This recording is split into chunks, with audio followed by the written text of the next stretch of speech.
Hello everyone, this is Dan with I Did It for the Dividend, coming back at you with another episode. You may notice that thumbnail for this video looked like I was on vacation.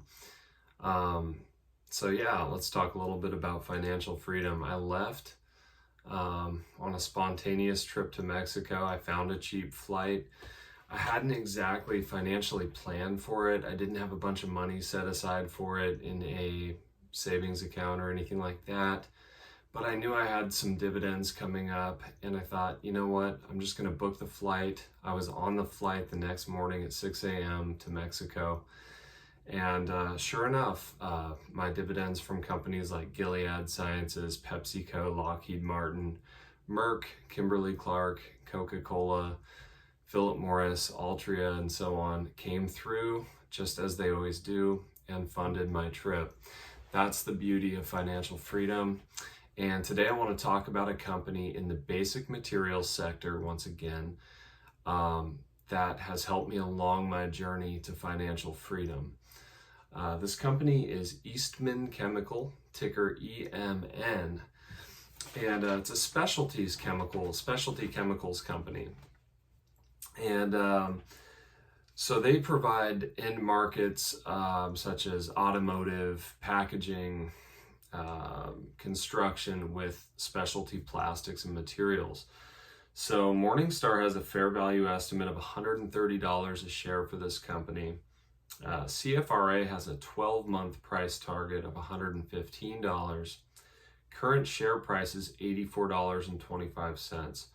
So if I just take the average of $122.50 of the Morningstar fair value and the CFRA price target, we have an undervaluation here of over 30%.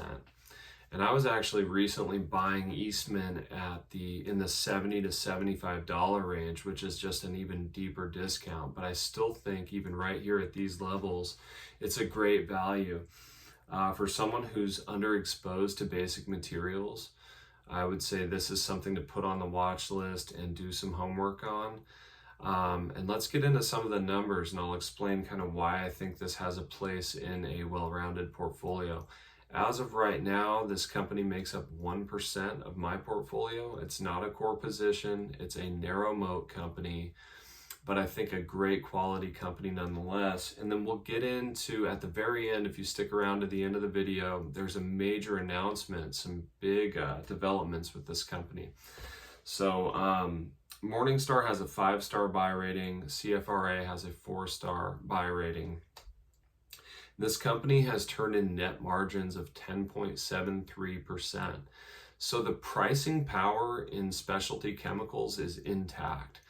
We're in times of high inflation, supply chain issues, you name it. Companies even like Clorox and a few big companies are struggling to maintain margins in the 6 or 7%. So having a net margin of almost 11% for this company is pretty impressive.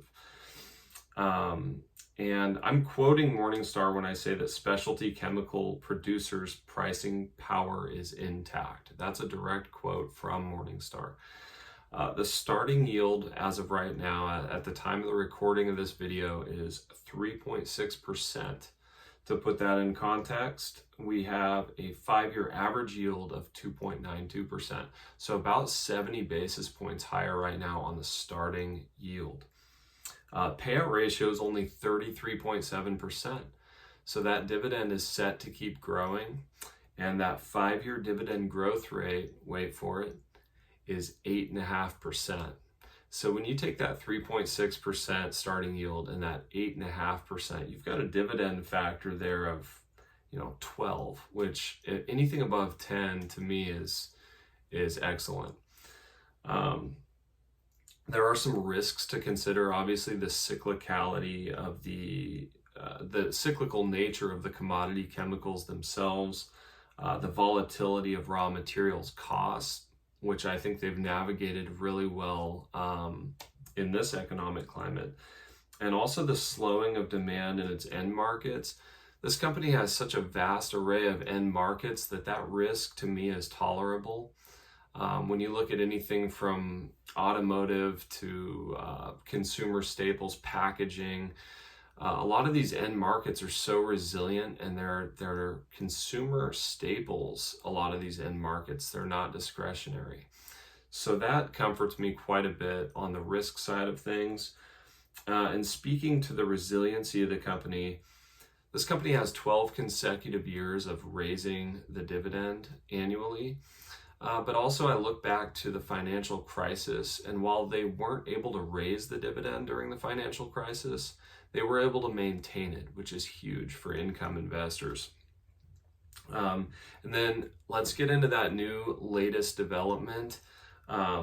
Eastman reaches definitive agreement to supply PepsiCo with chemically recycled PET. For those of you who don't know, the PET is that #1 plastic seen on in the PepsiCo product containers on their sodas. So if you haven't looked at this company, or it's not on your radar, put it on your radar, do some research, give it a consideration as far as a company to add basic materials exposure to your portfolio. I know I'm happy I did. It's been a role player in my journey to financial freedom, and I wish you all the best. If you found value in this video, smash the like button. Please do subscribe, and ring that notification bell so you don't miss an episode. See you guys in the next one.